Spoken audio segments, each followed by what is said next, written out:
Welcome to new TV Telugu. Tamil Nadu ముఖ్యమంత్రి C Joseph Vijay నేతృత్వంలోని Tamilaga వ్యతిరేకజగం party సభ్యత్వ నమోదులో 2 కోట్ల మైలురాయిని అధిగమించింది.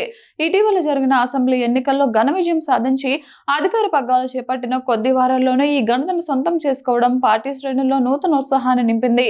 ఈ మేరకు పార్టీ వర్గాలు అధికారికంగా ప్రకటన విడుదల చేశాయి. మైటీవీకే మొబైల్ యాప్ ద్వారా చేపట్టిన డిజిటల్ ఎన్రోల్మెంట్ డ్రైవ్కు విశేష స్పందన లభించడంతో సభ్యుల సంఖ్య భారీగా పెరిగినట్లు పార్టీ వెల్లడించింది. ఇటీవల ముగిసిన తమిళనాడు అసెంబ్లీ ఎన్నికల్లో టీవీకే 108 స్థానాలను కైవసం చేసుకుని అతిపెద్ద పక్షంగా ఆవిర్భవించిన సంగతి తెలిసిందే. కాంగ్రెస్, సిపిఐ, సిపిఎం వంటి మిత్రపక్షాల మద్దతుతో మే 10న విజయ్ ముఖ్యమంత్రిగా ప్రమాణ స్వీకారం చేశారు. ఈ విజయంతో రాష్ట్రంలో దశాబ్దాలుగా కొనసాగుతున్న ద్రావిడ పార్టీల ఆధిపత్యానికి తెరపడినట్లయింది. 2024 ఫిబ్రవరిలో నటుడు విజయ్ ఈ పార్టీని స్థాపించారు.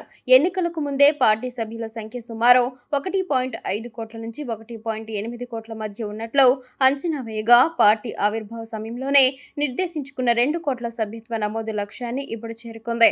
కేవలం తమిళనాడు నివాసితులకు మాత్రమే ఓటరు గుర్తింపు కార్డు ఆధారంగా ధృవీకరణ ప్రక్రియను పూర్తి చేసి సభ్యత్వం కల్పిస్తున్నట్లు పార్టీ వర్గాలు స్పష్టం చేశాయి.